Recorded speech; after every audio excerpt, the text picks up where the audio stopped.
Hoje eu vou trazer um fundo imobiliário da XP, que é o XP SF11 Fundos de Fundos. A ideia dos vídeos aqui dos fundos imobiliários, das ações, é trazer um apanhado geral, trazer uma apresentação dos fundos, das ações, para criar uma certa curiosidade em você, para depois você aprofundar melhor os seus estudos, tá bom? Então, hoje nós vamos passar em um relatório gerencial dele, em alguns indicadores fundamentalistas e no final uma análise gráfica, que é o diferencial aqui do canal, para ver se esse fundo imobiliário é bom ou não é para a gente continuar os nossos estudos, beleza?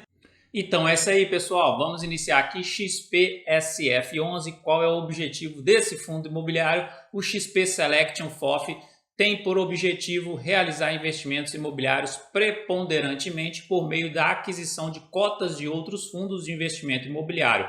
Além de cotas de FIIs, o XP Selection pode investir em LCIs, CRIs e outros títulos do mercado imobiliário. Algumas informações gerais. Ele teve início no dia 10/7/2019, então é um fundo relativamente novo, patrimônio líquido dele de 381 milhões, quantidade de cotas 4.330.000 cotas aproximadamente.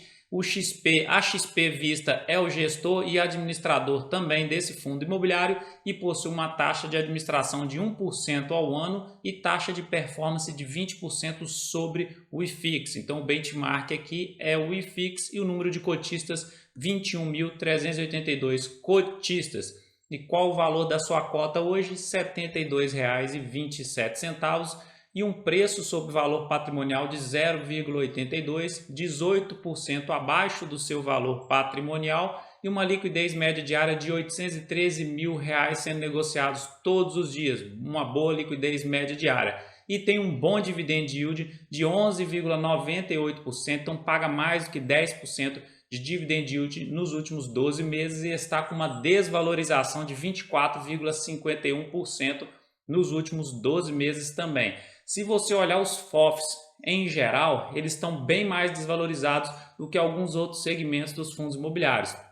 Normalmente os FOFs, vou repetir aqui, já repeti em outros vídeos, os FOFs eles possuem um beta maior do que o beta é um indicador que mede a volatilidade do ativo, tá bom? O risco do ativo. Então, o beta maior que 1 significa que quando o mercado estiver em baixa, os ativos que possuírem beta maior do que 1 vão cair mais do que o benchmark, mais do que o mercado como um todo, mas quando o mercado está em alta, numa tendência de alta, eles tendem a se valorizar mais do que o mercado também, tá bom? Então é uma estratégia você acompanhar esses ativos com beta maior do que 1 e saber o momento certo, o time certo para você fazer as suas compras e aproveitar essa alta que o beta maior do que 1 dá em relação ao mercado, beleza? Fica uma dica aí.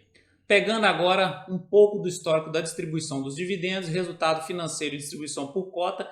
Então, no ano de 2021, fevereiro de 2021 a janeiro de 2022, ele distribuiu praticamente aqui na casa dos 70 centavos por cota. E aqui embaixo, data com e data de pagamento. Data com é a data que você tem que ter a cota na sua carteira para ter o direito de receber esse pagamento aqui. Então, data com normalmente próximo ao dia 30 e data de pagamento próximo ao dia 15 do mês seguinte. Dando uma detalhada aqui no seu portfólio, então, por classe de ativos aqui estamos falando em porcentagem, tá bom? Então, o seu patrimônio líquido, 94,4% estão alocados em fundos imobiliários, 4,3% em CRIs, certificados recebíveis imobiliários, e 1,3% está em caixa. E por tipo de alocação, secundário 63%, oferta 400 12% e oferta 476 25%. E aqui por estratégia de alocação, então 20% está em estratégia de ganho de capital, ou seja, comprar cotas, esperar uma valorização nelas e depois vendê-las para oferir esse ganho do capital, e a maior parte é em renda, 78,7%, caixa 1,3%. E aqui do lado, por segmento de atuação dos FIIs, que eu acho que é importante a gente estudar isso aqui também para ver a estrutura da carteira do fundo imobiliário. Então 39% está alocado em fundos imobiliários de CRIs, escritório 18%, logístico 15%, renda urbana 10%, desenvolvimento 5%, shopping centers 3% e outros 3%. A maior parte está em crise porque hoje a taxa Selic está alta, a inflação está alta e os fundos imobiliários de CRIs, eles surfam essa alta da taxa Selic, da taxa de juros e da inflação e pagam mais dividendos. Depois o gestor vai reajustando a carteira de acordo com a economia do Brasil. E aqui embaixo a exposição da porcentagem do PL, a diversificação da sua carteira. Então é um fundo imobiliário bem diversificado, com sua maior participação, 7%, está no CPTS11 e vários outros fundos imobiliários aqui. Então a gente percebe que não tem uma concentração em apenas um fundo imobiliário com 10, 15, 20%, porque quando dá um problema em um fundo desse, afeta muito a receita. Então, para mim está bem reajustado esses valores, essas porcentagens aqui. Olhando agora a evolução do valor da cota e o volume médio diário de negociação, olha só o que eu trouxe aqui de interessante para a gente ver. Essa linha azul aqui mais clara é a cota patrimonial, o valor da cota patrimonial. E a azul mais escuro, o valor de mercado da cota. O valor de mercado da cota é o valor que está sendo negociado no mercado e as barrinhas cinzas é o volume negociado.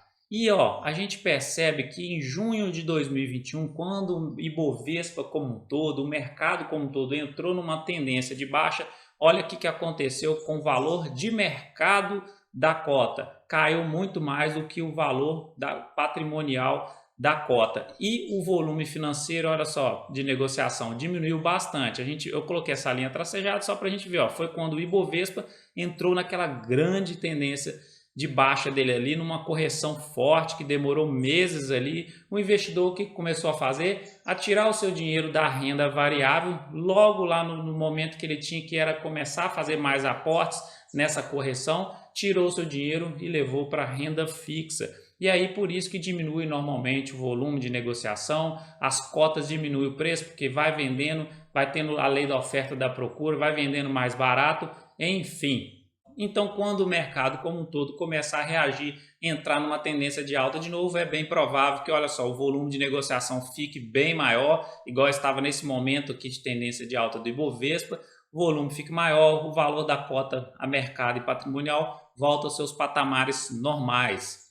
Pegando agora a comparação dele, do XPSF11 com o Ibovespa e com o IFIX, então, desde quando ele começou a ser negociado, em 2019, a comparação dele aqui, ele está perdendo para o IFIX e perde para o Ibovespa no atual momento, tá bom? Na média geral aqui, eles andam praticamente juntos de valorização e o Ibovespa está nessa tendência de alta agora, nessa recuperação aí no atual momento, que é essa linha laranja, que é seta para cima, e ele está com uma queda bem forte aí nas últimas semanas, nos últimos meses, bem forte aqui, e o IFIX está com a queda mais suave, uma tendência de baixa mais morna. Então, está perdendo no atual momento para os dois benchmarks.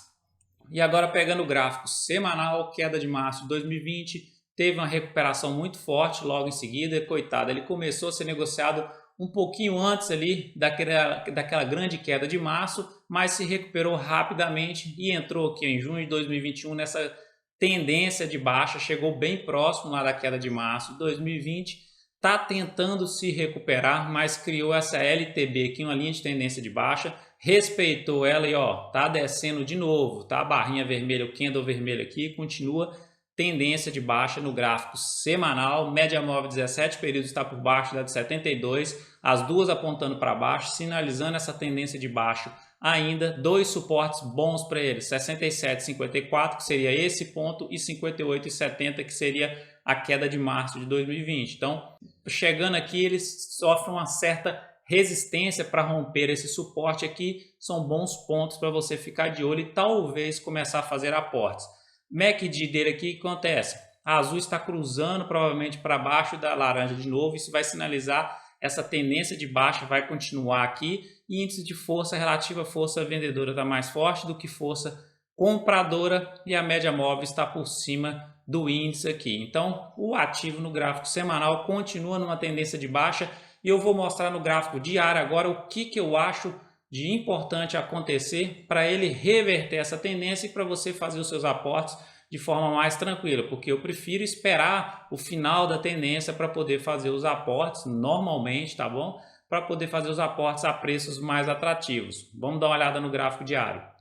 Olha só o gráfico diário, todo rabiscado aqui. A LTB dele, a linha de tendência de baixa, tocou ela 3 vezes praticamente, então está sendo respeitada e ele parece que está querendo iniciar o pivô de alta. Mas antes de falar do pivô de alta, ó, média móvel 17 períodos está por baixo da de 72, tendência de baixa ainda. Pivô de alta, o que seria? Seria um topo maior do que o topo anterior, só que não vou considerar esse topo aqui. Eu quero que forme um topo aqui maior do que o topo anterior e um fundo maior do que o fundo anterior. Então o pivô de alta seria essa linha azul que eu tracei, essa seta aqui azul, chegou nesse ponto próximo aos R$ 82,00, rompeu essa linha tracejada que seria o topo anterior, maravilha, pivô de alta formado, padrão clássico na análise técnica, na análise gráfica, para você fazer aportes com mais tranquilidade. E olha só, parece, se ele segurar aqui, que ele vai fazer o fundo maior do que o fundo anterior. Então está iniciando talvez o pivô de alta, mas é importante a gente observar esse crescimento, uma valorização das suas cotas nos próximos dias, nas próximas semanas.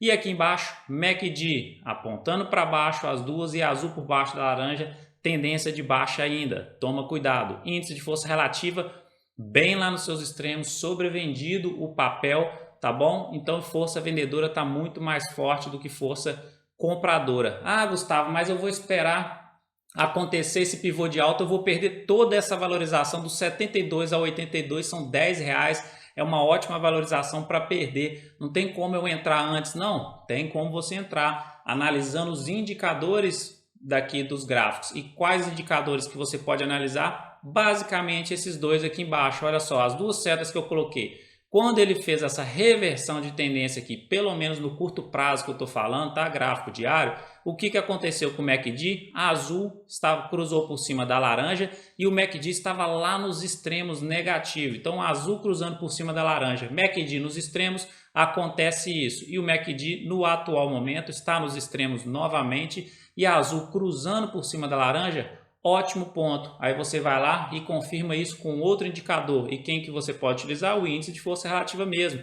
Olha só, estava lá nos seus extremos, o papel muito sobrevendido nesse ponto aqui e foi esse mesmo ponto. O que aconteceu? Quando ele retomou aqui, cruzou por cima da média móvel e aí era um bom ponto para você entrar, comprar lá nos seus extremos, papel muito sobrevendido, pesado, a força vendedora ali e ao atual momento está nesse ponto. Então, o MACD cruzando aqui, talvez sim seria uma boa oportunidade para você fazer um aporte e pegar talvez essa valorização. Chegou nos R$ 82,00, rompeu o topo anterior, maravilha, mais uma indicação de que a reversão de tendência está acontecendo. Aí você faz aportes mais pesados aqui no 82 e vai para a alegria aí e fica feliz com esse fundo imobiliário, ok? Então a análise gráfica é isso que eu tenho para falar, análise fundamentalista.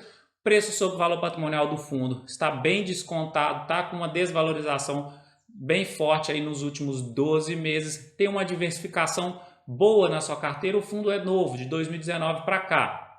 Mas eu achei interessante, a sua carteira tá de acordo com esse estudo que a gente está falando aqui. É importante você aprofundar os seus estudos, mas a diversificação, os segmentos dentro da carteira eu achei bem dividido ali. Então eu acho que vale a pena você dá uma estudada, porque o fundo está bem descontado, talvez seja uma oportunidade para você pegar essa valorização, essa volta ao preço sobre valor patrimonial normal dele, próximo a 1 ali, nos próximos meses ou no próximo ano aí e ter uma boa rentabilidade dentro da sua carteira. Então, para mim, vale a pena você aprofundar os seus estudos no XPSF11. Então é isso, se você gostou desse vídeo, já te peço uma curtida aí e também se inscreva aqui no canal, ative esse sininho de notificações que ele é muito importante para você receber todo o conteúdo quando eu postar alguma coisa. Um grande abraço, fique com Deus e até o próximo vídeo.